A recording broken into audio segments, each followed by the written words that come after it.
At the social event for my club, I found myself taking drinks on Chloe's behalf, trying my best to ignore the persistent, dull ache in my stomach. She, in stark contrast, was busy arranging for a special, soothing bowl of porridge to be brought over. But not for me. It was for a new freshman in her academic department. In that single moment, the entire 5-year history of our relationship felt profoundly and utterly meaningless. I went back to the apartment we shared, waited for her, and told her it was over. She was completely taken aback. "Over a bowl of porridge?" she asked, a disbelieving laugh in her voice. "Yeah," I confirmed. "Over a bowl of porridge." She chuckled as she walked out the door. "Fine. Let's just see how many days you decide to throw a tantrum this time." What she didn't realize, and couldn't possibly know, was that this wasn't a tantrum. I was genuinely leaving, and my flight to the United Kingdom was booked for the following month. It was during the spring semester of my second year of university when Chloe and I attended that club mixer, which was, in reality, a farewell gathering for the club's president, Sarah.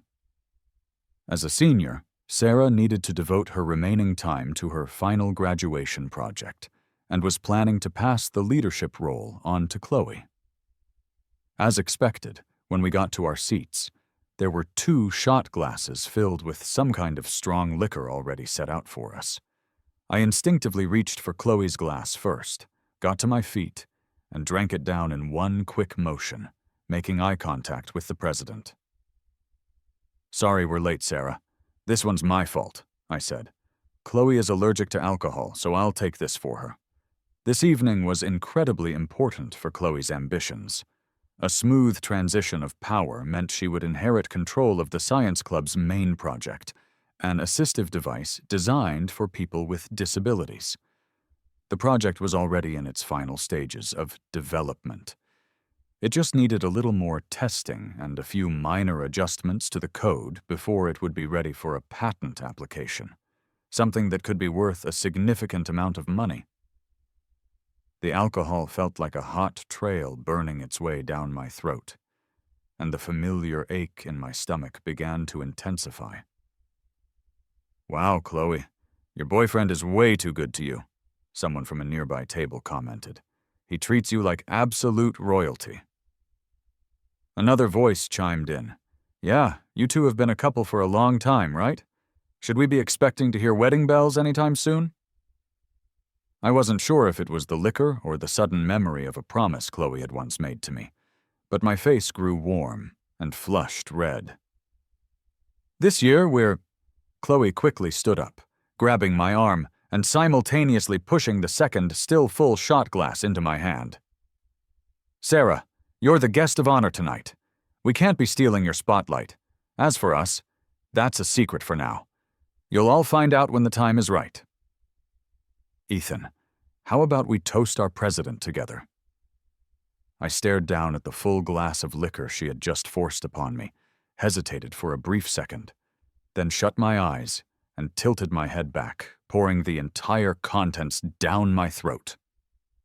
A searing fire erupted in my chest, and the aching pain in my stomach grew heavier and more insistent. "All right, the man can really drink," Sarah exclaimed, starting a small round of applause. I quietly clutched my stomach as I settled back into my chair. Thankfully, after I had downed those 2 shots, no one else pressured me to drink more. I can actually handle my alcohol quite well. Because Chloe has an allergy, I've always been the one to drink in her place at social functions. Over the years, I naturally developed a high tolerance, but on this particular day, my chronic gastritis was acting up, and those 2 shots were far more than my body could comfortably handle. I thought several times about leaving early so I could take my medication and lie down, but I didn't want to cause a scene or embarrass Chloe. Just as I was about to signal a waiter for a glass of hot water, Chloe suddenly jumped up from her seat and hurried out of the room, a panicked look on her face. She had forgotten her phone. I assumed she was going outside to handle the bill, so I picked up her phone to bring it to her. The instant my hand made contact with it, the screen lit up. She never used a lock screen. A chat window that she hadn't bothered to close was displayed in plain view. The contact was named Silly Freshman Kevin. I remembered Chloe mentioning this guy from her department a few times, and I think we'd even been introduced once. He was a first-year student who had recently joined the club and was currently seated at a corner table on the far side of the room. I couldn't wrap my head around the fact that they were texting each other from opposite sides of the same small venue. Chloe, my stomach hurts so bad. The food tonight is way too spicy for me. I don't think I can take it anymore. Followed by a crying emoji. How did you manage to turn into such a crybaby again? Just leave it to your senior. I'll take care of it. You're the absolute best, Chloe. Love you, love you. Okay, stop being a smartass now. She had sent a cute cat emoji with that message. I'm going to order you a special soothing porridge. Okay, I'll be good and wait for you. Chloe had sent me that exact same cat emoji just a few days ago. At the time, I remember thinking it was strange that the usually cool and reserved Chloe, whose text replies were typically short and to the point like, K, oh sure, or was suddenly being so playful. Now I understood where it had come from. It was for her cute freshman. I casually scrolled up through their conversation history. Aside from the nauseatingly sweet messages, there wasn't anything that explicitly crossed a line. But in that moment, our entire relationship suddenly felt completely pointless. When Chloe returned carrying a steaming bowl of porridge, I grabbed my bag, mumbled, "I'm heading out," and walked directly out of the room without looking back. A jumble of voices followed me out into the hall. "Hey, Chloe, what's wrong with your guy? Aren't you going to go see what's up with him?" "Chloe, I hope he's not mad. Oh my gosh, you should go talk to him. I don't want you two to get into a fight because of me." That last one was Kevin's voice. "It's fine," I heard Chloe reply dismissively. "He throws fits like this all the time. Sarah's party is the most important thing tonight. I'll deal with him after we're done here. You, little guy, if you're not feeling well, go sit over there and drink your porridge. It'll help your stomach." The chaotic blend of their voices trailed behind me, but I didn't slow my pace. Her social circle was no longer any of my concern. When I arrived back at our apartment, instead of taking my medicine and lying down as I'd originally intended, I started to pack my things. At the party, the pain in my stomach had been so intense that I was breaking out in a cold sweat, but now I couldn't feel it at all. The source of the pain had shifted, moving to my chest, where it felt like a tearing sensation that made it difficult to breathe. From the closet to the storage bins under the bed and into the bathroom, it took me less than an hour to gather every single item that belonged to me. The dramatic scene often depicted in movies, where a tearful couple returns a truckload of sweet mementos after a breakup, wasn't going to be our story. For Chloe and me, ending our relationship was now as simple as speaking the words aloud. Ever since I had followed Chloe to this technology-focused university and we began renting an apartment together, we had spent the last 2 years growing closer on a superficial level, but in reality, we didn't even have a single decent photograph together. I piled my clothes and toiletries into a corner of the closet, then took out my phone and ordered a 24-inch suitcase online. My phone remained silent. There wasn't a single red notification dot. Chloe hadn't come after me, and she hadn't sent a single text message. I traced a slow circle over her profile picture with my finger, then finally gave in and decided to check her social media feed. 10 minutes ago, Chloe had pinned a new post to the top of her page. "Thank you for trusting me, Sarah. The future of our science club is bright." The post was accompanied by a photo of Chloe hugging a few of the senior girls and several large group shots. In the very last photo, her little freshman had managed to position himself right next to her, smiling sweetly at the camera and flashing a peace sign. Good. At least I wasn't in the picture, which would save her the trouble of having to crop or erase me from the image later. Just as I was about to delete Chloe's contact information, I heard the distinct sound of a key turning in the lock, and the front door was thrown open. "Ethan, What the hell is wrong with you today? Why are you freaking out like this? Let's break up, I said calmly.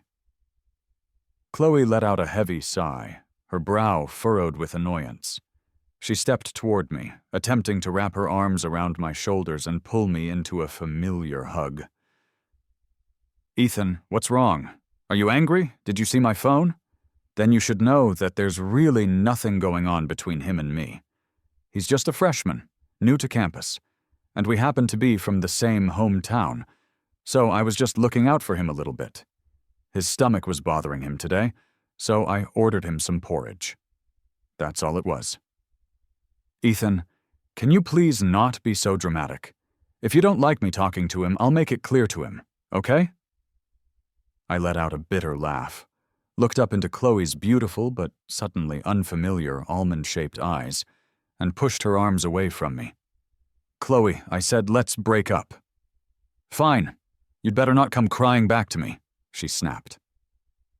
Chloe stood up straight, and the hem of her long trench coat caught the starry nightlight that sat on the bedside table, knocking it over.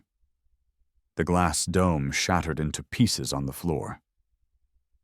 I'm not feeling well. I'm going to go to bed now. I paid for 6 months of rent on this place. You can be the one to leave. Just leave the key. Thanks. Fine. Let's just see how long you can stay mad this time. The door slammed shut behind her. Chloe left without a single backward glance, completely confident that in a few days I would come crawling back to her, begging her to return. But this time she would be waiting forever. I soaked my feet in hot water, changed the sheets on the bed, and sank into the soft mattress. My phone buzzed with a notification from a health app. Your Highness, you haven't taken your stomach medicine today. Remember to avoid raw, cold, and spicy foods. Don't drink alcohol or stay up late, and make sure to drink plenty of hot water. I laughed at the absurdity of it all, and gave the app a 5-star review. It was almost comical. A girlfriend of over 5 years couldn't even compare to the programmed concern of a virtual application. After starting university, I had only lived in the student dormitories for a little over a month. Chloe complained that she couldn't see me every day and missed me terribly, so I moved out to rent an apartment with her. Back in high school, I was consistently ranked in the top 10 of my grade in the liberal arts stream. To get into the same technology-focused university as Chloe, I made the difficult decision to switch from humanities to science. I spent my nights grappling with chemical formulas and complex mechanics problems, forcing myself to become a well-rounded academic machine. My scores on the college entrance exam were high enough to get me into Harvard, but I gave up that opportunity without a second thought, just to follow Chloe here. Chloe, in turn, poured all of her energy into her club's research project, vowing to secure a major patent before she graduated. To make our rent payment every month, I used my natural aptitude for languages to tutor students one-on-one whenever I had a spare moment. Sometimes, I would get back late from a tutoring session, and Chloe would massage my tired shoulders and back and draw a basin of hot water for me to soak my feet in.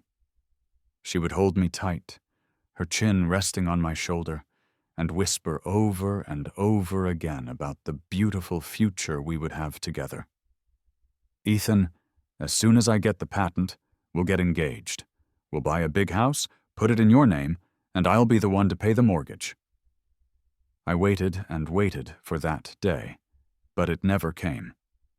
In the more than 5 years we had been together, this wasn't the first time we had come close to breaking up.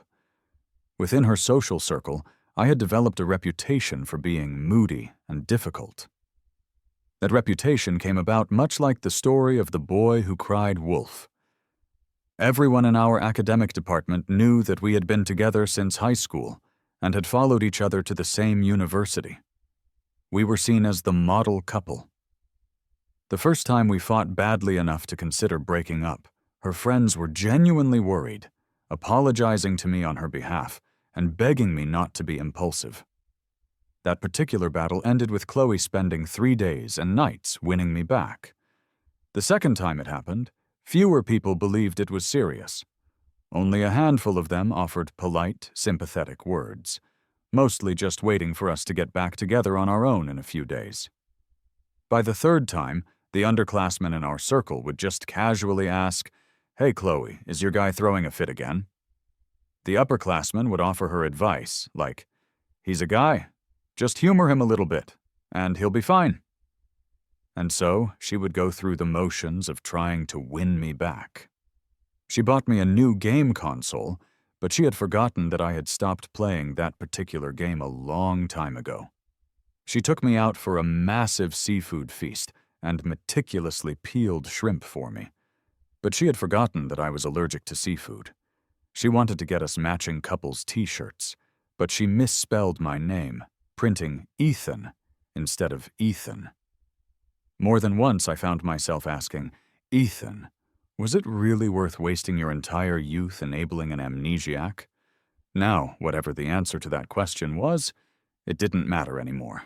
I called my academic advisor and informed her that I was ready to accept the offer to be an exchange student at Imperial College London. 2 days later, the suitcase I had ordered online arrived. I packed the things I had already neatly set aside. It wasn't a lot, but it was just enough to fill a 24-inch suitcase, the shredded remains of my youth. After a quick tidying of the apartment, I headed out to meet with my advisor to go over the necessary documents and details for the exchange program, and to thank her in person for her help. She was aware that my family wasn't well off, and even though she was less than 10 years older than me, she had always looked out for me like I was her own family. Without her full support and encouragement, I might not have secured this exchange student position. After we finished reviewing all the documents, I couldn't help but give her a grateful hug. Just at that moment, Chloe walked in, laughing and chatting with her little freshman. She passed right behind me, and an involuntary shiver ran down my spine. What terrible luck. Chloe and I were in the same department, but we had different majors, and our academic advisors happened to share an office. I ignored them completely, said a final goodbye to my advisor, and left the office. As I reached the turn in the staircase, my wrist was suddenly yanked backward. I turned around and was met with Chloe's furious gaze. "Ethan, you're breaking up with me because you're sleeping with your advisor? When did you two get so close? Have you been hooking up behind my back this whole time?" A wave of pure rage shot through me. I yanked my hand free and slapped her hard across the face. "Ah, Ethan, what are you doing?" Her precious freshman, who had been waiting obediently behind her, rushed forward, cradling Chloe's face in his hands and anxiously checking her over. "Chloe, are you okay? Does it hurt?" Kevin's cloying voice grated on my nerves. I had slapped her with considerable force. Chloe's head was turned to the side, and a small trickle of blood appeared at the corner of her mouth. "Chloe, I'm not like you," I said, my voice cold. "My mind isn't constantly in the gutter, so you should watch your mouth." "Ethan, Looking at Chloe's busted lip, the old version of me would have been heartbroken. But now, I didn't feel even a shred of guilt. I just wanted her out of my sight. "And you," I said, turning my attention to Kevin. "Who gave you permission to call me by my first name? Do I even know you?" I wasn't even angry when I said it. I actually smiled as I took Chloe's hand and placed it in his. "But I suppose I should thank you, little freshman. You're so environmentally conscious, picking up someone else's trash." Kevin looked down at the floor, his eyes instantly turning red. He bit his lower lip, his eyes welling up with tears that refused to fall. "Ethan, this has nothing to do with Kevin. He doesn't know my advisor. I just brought him here to register for something. Don't give a kid such a hard time." I glanced at Chloe and thought about how utterly ridiculous she looked, standing there protecting Kevin. I was insulting her, but all she could do was accuse me of picking on another guy, completely absolving herself of any wrongdoing. I really didn't want to have to admit that I had spent the last 5 years of my life blindly in love with such a worthless person. I pushed them both away, mouthed the word pathetic at Chloe, and walked quickly out of the building without looking back. Back in my room, I was in a surprisingly great mood and ordered myself a full sugar milk tea, something I never used to drink. Chloe had always told me that drinking sugary things would make me fat, and I wouldn't look good on camera if she ever won an award and invited me up on stage with her. But that was her stage, not mine. What did it matter how I looked? I carefully went through all the documents in the folder one more time, and after confirming that everything was in order, I scanned them all and uploaded them to a cloud drive for safekeeping. My flight to the UK was scheduled for the 5th of the next month, which meant I had about 10 days left in the country. My advisor had already approved a week off for me, so I decided to use the opportunity to go back to my hometown. I chose to take the slow train back, wanting to really soak in the scenery along the way and to say a proper goodbye to the person I had been for the past few years. In the gently rocking train car, I went through every corner of every application on my phone, methodically deleting everything that was related to Chloe. But I had another, more secret reason for making this trip. Back in my hometown, buried under an old locust tree, were the love letters I had written to Chloe during high school. Letters that she never even knew existed. After getting off the train, I headed straight for the station exit, hailed an electric rickshaw, and after a few bumpy minutes, I was back in my small town. A few old men who were chatting at the crossroads recognized me instantly. They asked why I had come back by myself without Chloe.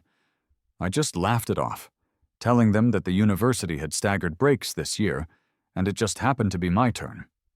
I said I missed my grandpa, so I came back to stay with him for a few days.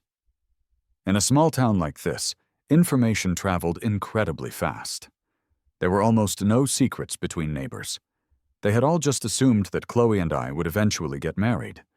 It wasn't that I didn't want to tell everyone that we had broken up, but explosive news like that would spread from one person to 10, then to 100, and would eventually reach my grandpa's ears. If he found out, he would start worrying about me all over again. As for the lie I had told, it would fall apart on its own when I returned after my 2 years as an exchange student.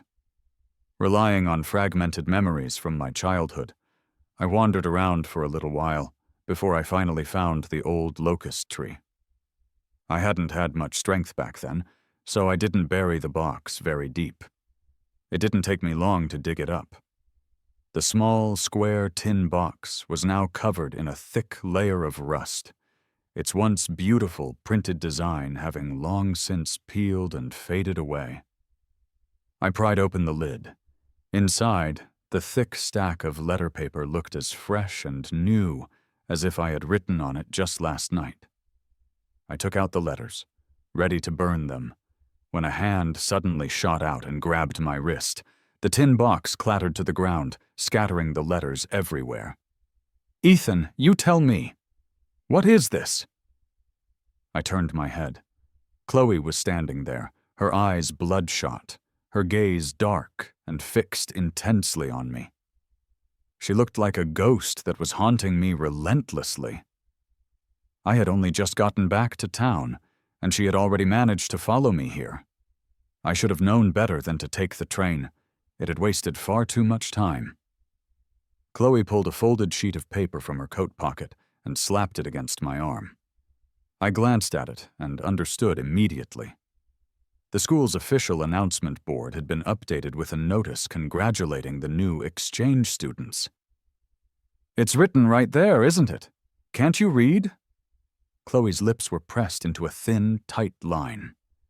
She looked down, her hand gripping my wrist so forcefully that her eyes turned red. "Ethan, are you leaving me? We promised that once I got the patent, we would get engaged." "Chloe, we are completely over. Please stop harassing me." I pried her fingers off my wrist one by one, looked her straight in the eye, and spoke each word with deliberate finality. I won't break up with you. Ethan, just give me one more chance. I'll change anything you want me to. It's been 5 years. We've been together for 5 years. Can't 5 years of love outweigh this one time you got angry? You can't just leave me like this. What am I supposed to do without you?" I looked at her tear-filled eyes, and for a very brief moment a flicker of pity crossed my mind. But I knew that this small pang of pain was just a necessary ritual, a way of saying goodbye to the past. "What do you mean, what are you supposed to do? Chloe, you're an adult, and so am I. I am not your accessory. You won't die without me. I was your boyfriend, yes, and it was natural for me to take care of you. But the foundation of being your boyfriend is this. I am a person, an individual with my own thoughts and feelings. I am a man second, and your boyfriend third. Over the past 5 years, we both had plenty of chances to reflect and regret our choices. People who aren't right for each other are doomed if they try to force a relationship to work. Now, I don't want to be someone anymore. I just want to be myself again." Chloe didn't answer. She dropped to the ground and frantically began gathering a couple of the letters. Tears dripped down her face, soaking into the delicate paper. "Ethan, look. You said it yourself. You were going to marry me in your best suit with a custom-made bow tie, and the wedding would be decorated in blue. I can do all of that. I can—" "Don't go. Please don't leave me, okay?" "There's no need for that. That was the unrealistic dream of an 18-year-old Ethan. The me of today wants nothing." I knelt down, picked up the rest of the scattered letters, and without a moment's hesitation, flicked a lighter and set them on fire. More than 5 years of a shared life, as fragile as a cicada's wing, were instantly devoured by the hungry flames. "No!"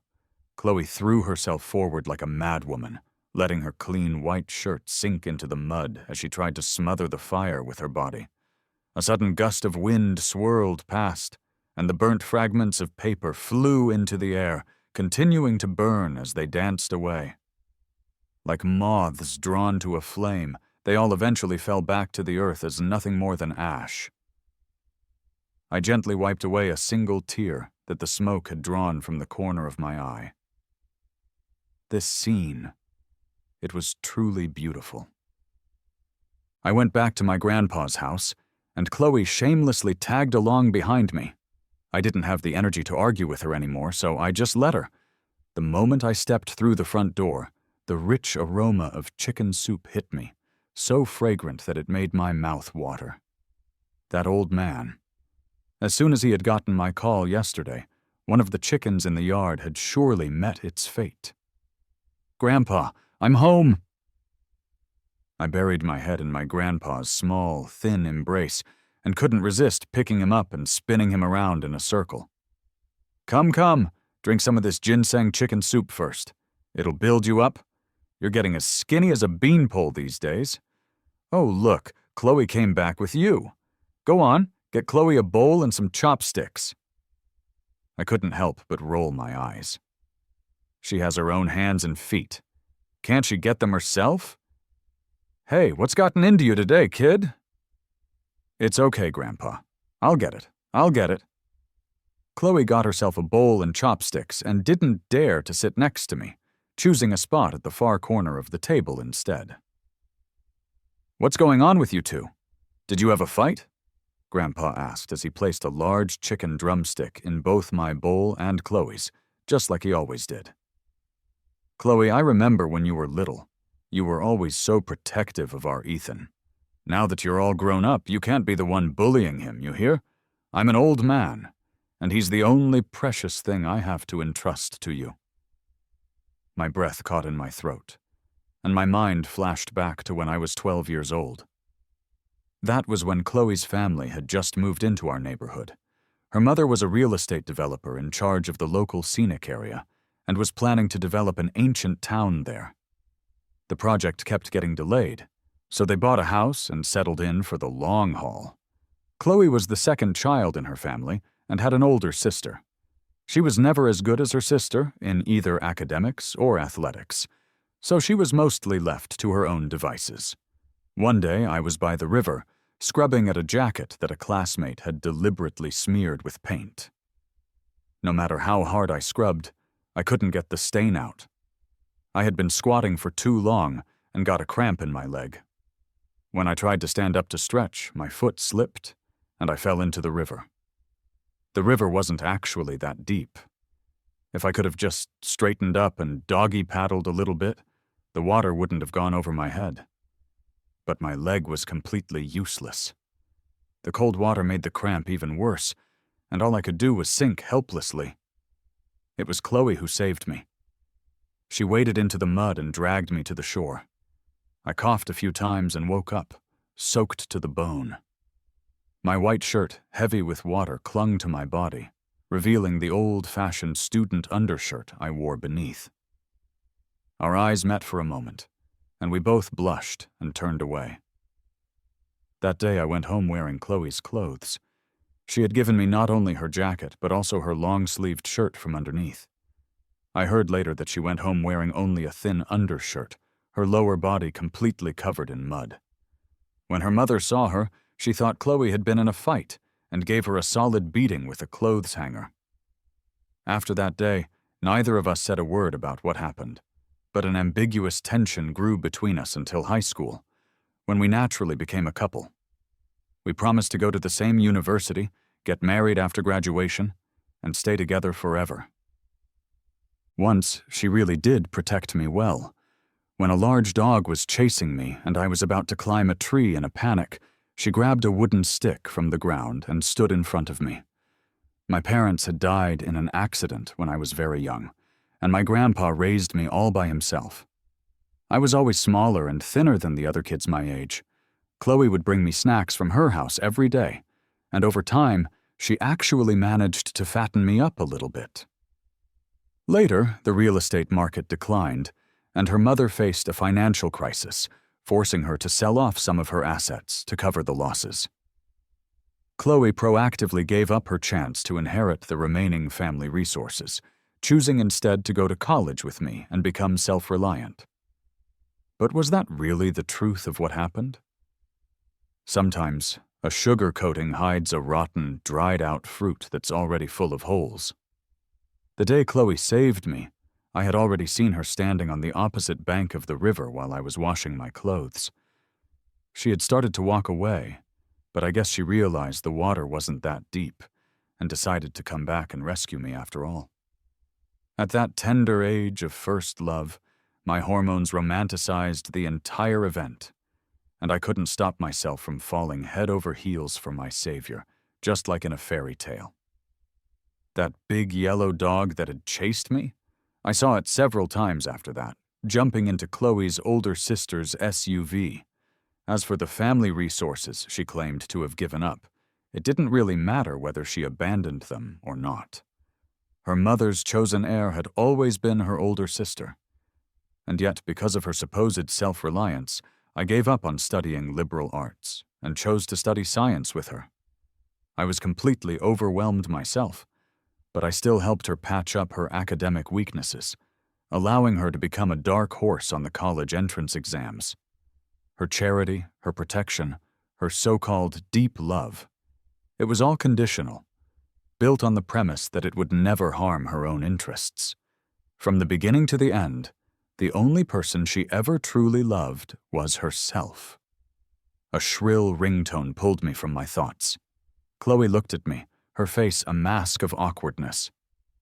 "Answer it. It's your phone. Why are you looking at me?" "Grandpa, I'm full. Let's go to the other room. I brought you something good." Seeing me lead Grandpa toward the bedroom, Chloe finally let out a sigh of relief and answered the call. But she seemed to have forgotten that to preserve the ancient town's unique character, the houses here were never torn down and rebuilt. They were all self-built homes with terrible soundproofing. "Sob, Chloe, where did you go? When are you coming back?" "I had to go home for something. What's wrong?" "Sob, a bug suddenly appeared while I was running the data tests, and a whole section of the raw data is gone. The other guys are all blaming me, but I really didn't mean to do it. What should I do?" "Cry, cry, cry. That's all you ever do. Does crying solve anything?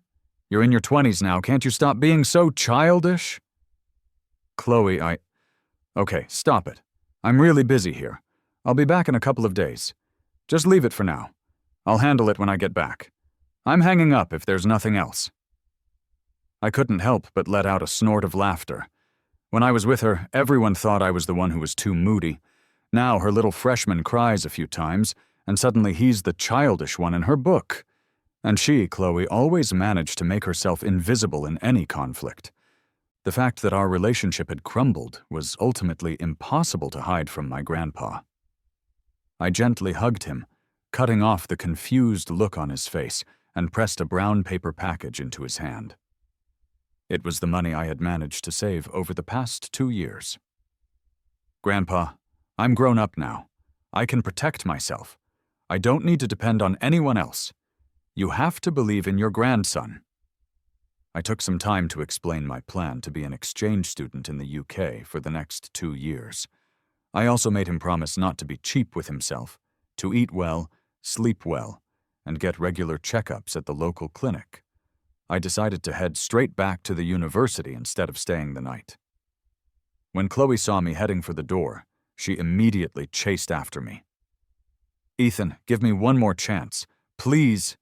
Just add me back as a contact, okay? I promise. From now on, if you tell me to go east, I'll never go west. As soon as I get back and secure the patent, I'll beg my mom to let me study in the UK for 2 years too. We'll never have to be apart again. And when we come back, we'll get married.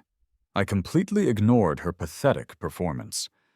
On the way to the main road, plenty of familiar faces saw us, one trailing the other, and started whispering amongst themselves. As I reached the main road, the red electric rickshaw I had booked was already waiting for me. I hopped in, smiled, and waved the plane ticket I had already purchased at Chloe. Miss Chloe, go get your patent, or study abroad, or whatever it is you want to do. It all has nothing to do with me. I won't be joining you for your future. Driver, let's go. To the airport. I flew back to the university, which was much faster than the slow train I had taken on the way there. The first thing I did was find my landlord and explain that I would be moving out next month. I asked if I could get back half of my security deposit and the rent I had already paid for the extra months. The old man agreed immediately, saying he would have no problem returning the entire deposit. He said that if I hadn't been living there for the past year, he, a lonely old man, would have probably gone crazy from boredom. Then he asked the question I was expecting. Ethan, what about that young lady you were always with? I haven't seen her around here lately. Sir, we broke up. Ah. He sighed, hesitated for a moment, and then patted my back gently. It's for the best. This old man may be old, but I've long thought that she wasn't good enough for you. Sir. You. Why would you say that? The landlord simply took my hand and sat me down on the stairs next to him. I'm old, and I don't sleep very well. I'm usually awake by 4 or 5 in the morning. I often see you from my second-floor window, just sitting alone on these steps. It hit me then. Those must have been the times Chloe and I had fought, or when I was wrestling with my own thoughts, unable to let go of things and suffering from insomnia all night. She was never with you, he continued. It was always just you, sitting on the steps, staring into space, or quietly wiping away tears. At 4 or 5 in the morning, she was probably sound asleep in your bed. Ethan, you promise me this. No matter how much she begs you, don't you dare go soft on her again. This old man hasn't accomplished much in his life, but I've lived a long time and seen a lot of things. Listen to me. A young man has to learn to love himself more. By the time I came back to my senses, 2 deep tear tracks were already on my face. All the pain and sadness I had endured alone for the past 2 years. Someone had known about it all along. I hugged the old man tightly. Thank you, sir. Thank you for understanding me. From now on, I will live only for myself. I called a moving service, carelessly packed all of Chloe's things into bags, and had the driver take them all to her place. Chloe actually had a small villa in this city that her family had bought for her a long time ago. Otherwise, how could she have remained so calm all these days after I kicked her out, without even taking a change of clothes with her?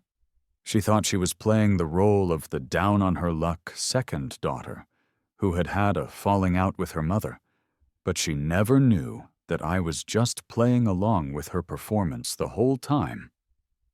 No matter how much her mother had lost in recent years, their family's wealth was unshakable. And Chloe, even if she couldn't compare to her older sister, was still the family's precious daughter. How could her mother ever bear to cut ties with her completely? She was addicted to my unconditional devotion. So even though her daily allowance could easily cover our monthly rent, she pretended to squeeze into this tiny apartment with me, enjoying the sight of me bustling around and taking care of her. It was time for the curtain to fall on this absurd play. Let the rich girl and the poor boy go back to their own separate lives. A week later, I landed in the United Kingdom.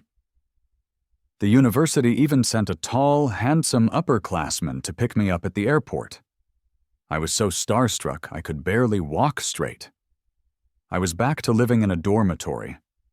My new roommates had a kind of worshipful filter for people of Chinese descent, and were constantly pestering me to tell them about the mysteries of Eastern history. I quickly made a ton of new friends and built a full and active social life. I was no longer living in someone else's shadow. 2 months passed like this, and I had long since pushed all the old drama to the back of my mind. During a break between classes, a trending topic from my old university's online forum popped up on my phone. I had kept the forum bookmarked for checking competition registrations and other public announcements. I never expected to see Chloe go viral on it, even from halfway across the world.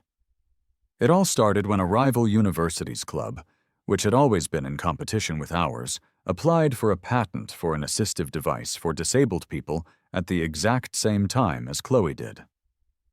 What made the situation even more dramatic was that both patent applications were rejected. It was discovered that the submitted data models were identical, right down to the very same flaws. One of the parties involved was clearly guilty of plagiarism. The review board didn't care who had copied whom. They simply blacklisted both teams permanently, banning them from applying for any future patents. Chloe finally realized that the data Kevin had been crying about on the phone that night wasn't lost due to a bug.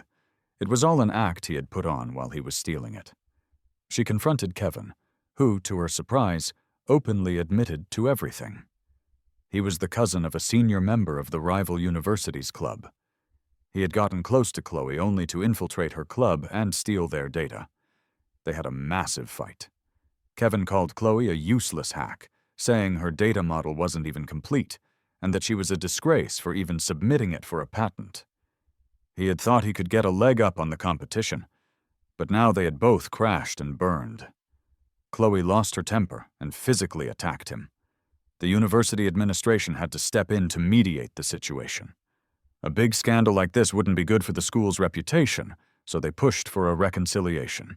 In the end, Chloe took a 1-year leave of absence from the university. The post was made by a student reporter who loved gossip. I figured it would probably be deleted once it got too much attention. I scrolled through the comments and saw that people were even getting sidetracked and discussing my past relationship with her.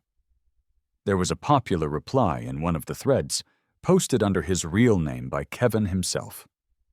Yeah, I know what I did was shady, but she's a classic case of a selfish, cheating woman who's always looking for the next best thing. The fact that she fell for such a low-level trick just proves she never deserved her ex-boyfriend in the first place. I replied to him directly and without any hesitation. Yeah, thanks for that. I'm being serious this time. The truth is, Chloe could have succeeded.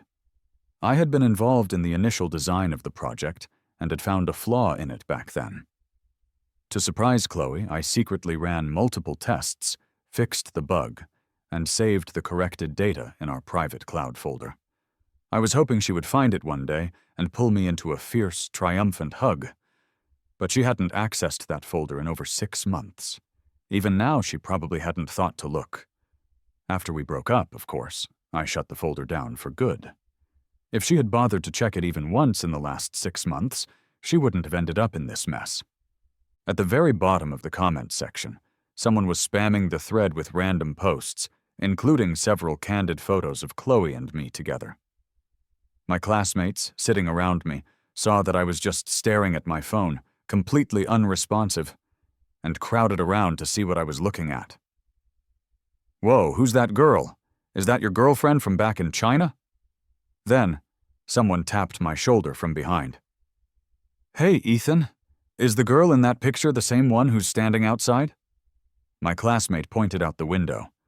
I looked up and saw Chloe standing in the hallway, holding a huge bouquet of roses. Chloe was dressed very formally. She had lost a lot of weight, and there were dark circles under her eyes. It seemed the patent failure had hit her hard. She walked towards me with a look of deep emotion on her face, the roses in her hands nearly engulfing her entire upper body. The spectacle was so big that people from the next classroom came out to watch. "Ethan, I've made up with my family.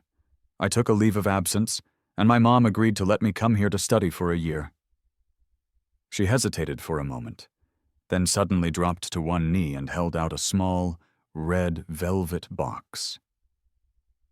"Ethan, I know how much of a bastard I was. I'm not even human, but I was just confused for a moment. Please, can you give me one chance to make it up to you?" I looked at her coldly, covered my nose with my hand, and swatted the bouquet she was holding up so desperately out of her hands. "Chloe, if your brain isn't working right, you should go see a psychiatrist. We've broken up. I could report you for harassment right now. Oh, and you know what? Maybe I'll just report you for assault. I'm allergic to pollen. Did you really have the nerve to bring a bouquet this huge, hoping I'd drop dead on the spot?" She looked stunned and scrambled back to her feet, trying to grab me. "Ethan, I'm sorry! I didn't know you were—" "No need to apologize. What happens to me is none of your business. Miss Chloe, please stop harassing me. You're making me sick." The crowd of onlookers, who had been expecting a touching long-distance reunion, realized the drama was taking an unexpected turn. They quickly surrounded me, asking if I was okay. I linked arms with my handsome roommate and said in a soft voice, "It's okay. She's just a stalker from back home. I can't believe she followed me all the way here." Even across the globe, the word stalker had the same effect. They were not happy. The female students, all of them with legs that seemed a mile long, formed a human wall. Chloe couldn't get through, and could only walk away defeated. After that day, Chloe still didn't give up. She didn't dare get close to me, but she lingered like a ghost I couldn't shake, always watching me from a distance.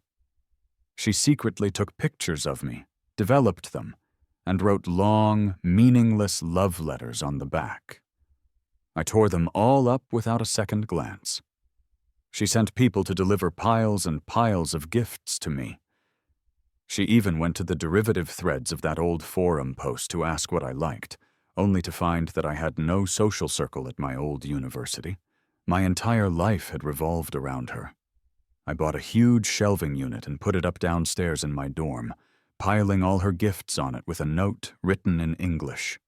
"Help yourself. Everything is free. After a while, one of the senior girls couldn't stand it anymore. She approached me and offered to pretend to be my girlfriend to help get rid of Chloe. I refused.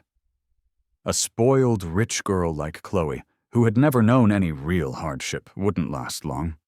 She'd give up and go home soon enough. I joined a club here too. I chose the Outdoor Extreme Challenge Club, something I would never have even considered in the past 2 years. Recently, the club organized an outdoor rock climbing competition. I had never tried it before, thought it sounded exciting, and signed up. The location was a scenic spot, so there were already plenty of tourists milling around. Chloe, a little bolder now, blended in with the tourists and stood behind me to watch. It started off smoothly. But when I was just a short distance from the top, I suddenly got nervous, and my palms became slick with sweat. My foot slipped. I missed the next hold and fell. My body was plummeting, but the scene before my eyes seemed to slow to a halt. I saw Chloe hesitate. In the end, she didn't push through the crowd. She stayed right where she was. If she had taken just one step forward, she could have broken my fall. But she hesitated. Sure, we were both wearing safety ropes. Even if I fell, I wouldn't die. There was no real danger. But in that moment, the last tiny spark of hope I had held for her deep in my heart finally went out. I resigned myself to the jolt of the rope pulling me taut. But then a girl rushed forward and tried to catch me. The impact was too great. I was cushioned slightly, but I still sent her crashing hard to the ground. I landed beside her and heard her let out a muffled groan. Her arm seemed to be bent at an unnatural angle. I scrambled up, called over some classmates I knew, and we helped get her to the hospital. My face was cold as I walked past Chloe in the opposite direction, not even giving her a passing glance. She opened her mouth, but no sound came out. The hand she had raised to try to stop me fell limply to her side. Raina never bothered me again. The girl who had tried to save me turned out to be in my class. We hadn't really interacted before. I had only just learned her name was Olivia. Out of a sense of guilt and gratitude, I went to the hospital to visit her every day after class. The beautiful young woman was very direct with me. She told me she'd had a massive crush on me since the first day I came to her class and had been nursing it in secret ever since. She asked if I wanted to try dating her. I still refused. Olivia, I'm really glad to have met you and to be your friend. I'm visiting you every day to thank you for helping me. But I can't start a relationship with you because of that. I've only just gotten to know you, and it wouldn't be fair to you or to me to rush into things. Olivia blinked her dark green eyes, her long lashes fluttering like a curious child. What if I don't mind? Still no? I peeled an apple for her, smiled, and stuck a piece in her mouth, silencing her 1,000,001 questions. That's right. Still no? A week later, Olivia was discharged from the hospital. My classmates were still shaken by my accident. They felt that my relatively frail frame was better suited to teaching them about Eastern culture than to engaging in such strenuous activities. My professor actually agreed. There was a seminar on East-West cultural differences coming up, and after getting my consent, she signed me up to be a speaker. On the day of the speech, I stood under the spotlight with my hair cut short and neat, wearing a crisp white shirt, feeling confident and self-assured. Chloe, who had been gone for 2 months, sat silently in a dark corner of the auditorium, like a mouse hiding in the shadows. I glanced over in her direction, but I couldn't make out her features. I realized with a start that I had already forgotten what she looked like. Hello, everyone. It's an honor to be on stage today to share some of my thoughts. My name is Ethan, and I'm from China. You all know the story of Snow White, right? But have you ever wondered, why did the prince instantly fall in love with the princess after she kissed him awake? And did the princess even have the prince's consent for that kiss? In my country, we have a famous story, too, about the cowherd and the weaver girl. In that story, the weaver girl used magic to trap the cowherd in the heavens, forcing him to stay with her. Through daily contact, he eventually became her husband and fathered her children. After the cowherd returned to the mortal world, their one meeting a year was celebrated as a beautiful romance. But was the cowherd really in love with the weaver girl back then? Whether it's in the East or the West, beneath the surface of these beautiful fairy tales, you often find the impulsive decisions or reluctant obligations of boys. But this is a new era, an era where we have complete control over our own destinies. Guys, if you ever find yourself addicted to sweet poison, don't panic. What you need to do is see the truth, face it, and get out in time. If someone isn't right for you, you need to walk away. If there's something you don't want to do, you need to say no out loud. The road ahead is one we must walk for ourselves. The hall erupted in thunderous applause. I looked toward the auditorium exit. Chloe's gray silhouette faded away, and the arched doorway returned to its warm yellow glow. In a direction without her, the sun was warm, and the future was bright.